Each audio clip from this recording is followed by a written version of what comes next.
tempat terbaik di sisi Allah Subhanahu wa Ta'ala.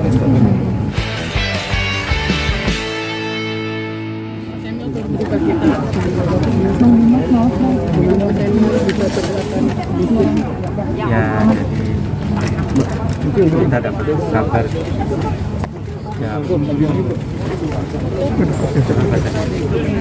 empat kurang ya,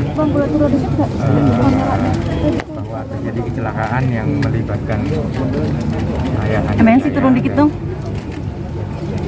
Belum tahu kondisinya bagaimana saat itu. Terus kami mencoba mencari pertolongan untuk bisa mengetahui apakah beliau memerlukan tindakan, tetapi nggak berapa lama kami terkonfirmasi bahwa ayah saya terasa sudah ada sekitar pukul 3. Jadi mungkin tepatnya pada saat kejadian, dan ya tentunya ini suatu momen yang sulit untuk keluarga kami, dan kita mendoakan juga ya, beliau tetap mendapat tempat terbaik di sisi Allah Subhanahu wa Ta'ala. Karena memang saya tahu betul bagaimana beliau terus nggak pernah berhenti untuk kerja dan sharing semua pengetahuan yang beliau miliki untuk mensukseskan, salah satunya sekarang kan Pak Menteri PU meminta beliau untuk menjadi ketua tim pengarah yang sosialisasi infrastruktur ibu kota negara.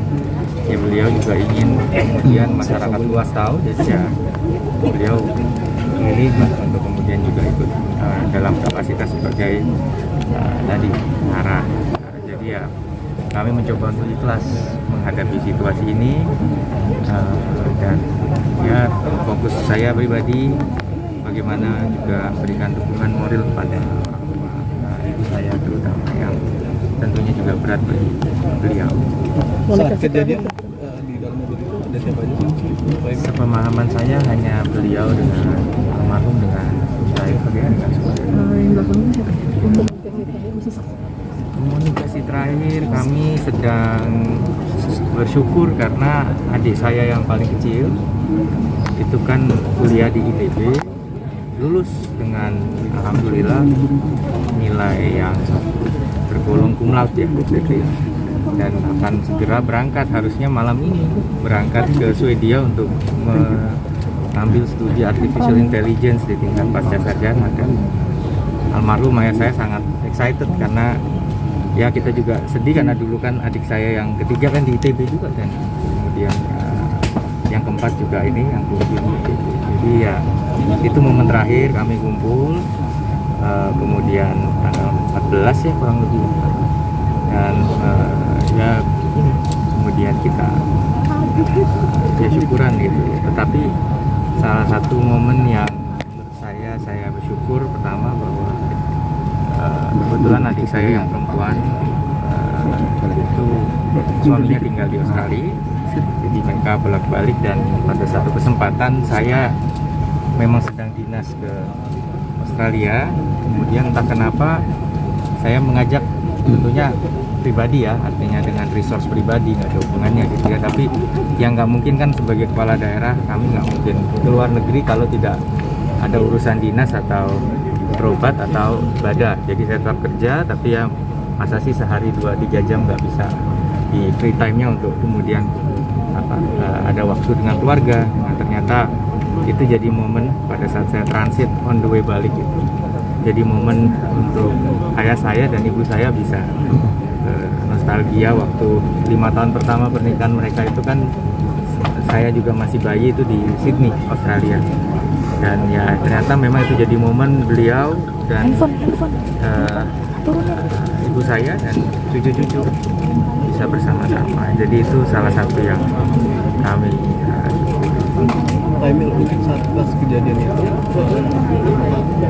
ada kabar si driver dan saya pikir ya beginilah terkait dengan kejadian, saya pikir ini menjadi sebuah lesson learned yang kedepannya untuk yang lain ya.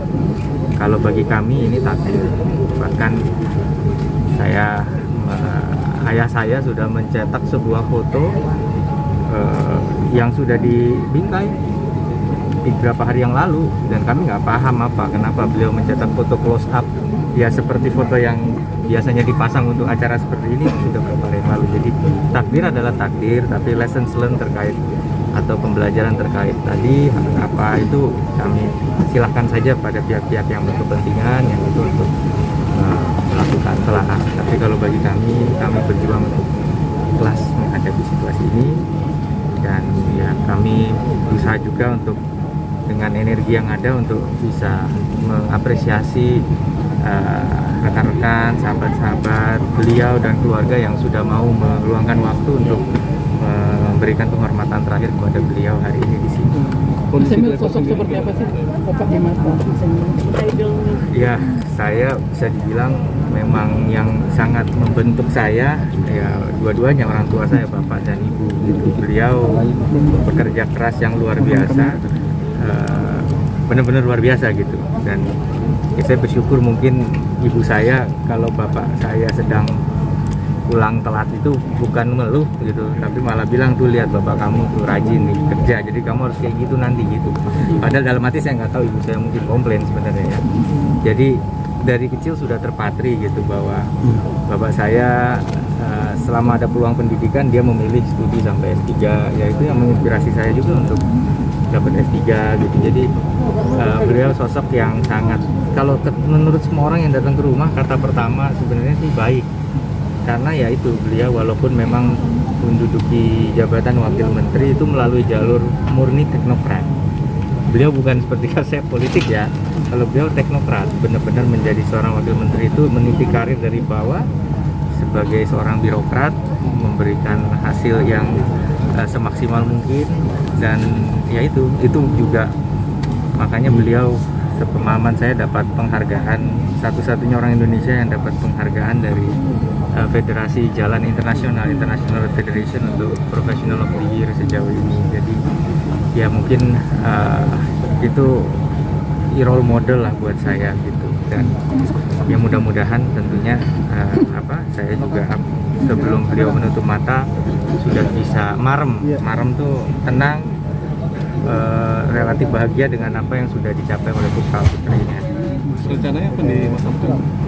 Insya Allah kami terima kasih pertama juga kepada Bapak Presiden ke-6 Pak Susilo Bambang Yudhoyono yang menganugerahkan bintang Mahaputra Utama kepada beliau, dan memang itu berarti beliau dimakamkan di Taman Makam Pahlawan Kalibata. Tapi juga terima kasih kepada Pak Mensesnek Pak Pratikno yang tadi sudah menyampaikan berkoordinasi dengan Sekmil Sekretariat Militer Presidenan untuk membantu memperlancar rencana pemakaman besok pagi. Jadi kami mohon doanya, terima kasih. Insya Allah rencananya jam 8.30. Ya, mudah-mudahan. Pak Rumi sendiri, mertua sendiri sosoknya seperti apa sih? Kalau sosok mertua itu papa ya, itu pastinya saya nggak ngerasa dibedain gitu Mbak. Jadi sayang kepada Mas Emil, Mbak Bila, Mas Eril Eron sama gitu dengan saya. Kemudian sama cucu-cucunya juga luar biasa. Jadi tadi contohnya anak saya yang paling besar, saya sendiri nggak tahu kalau dia tuh udah ngerti.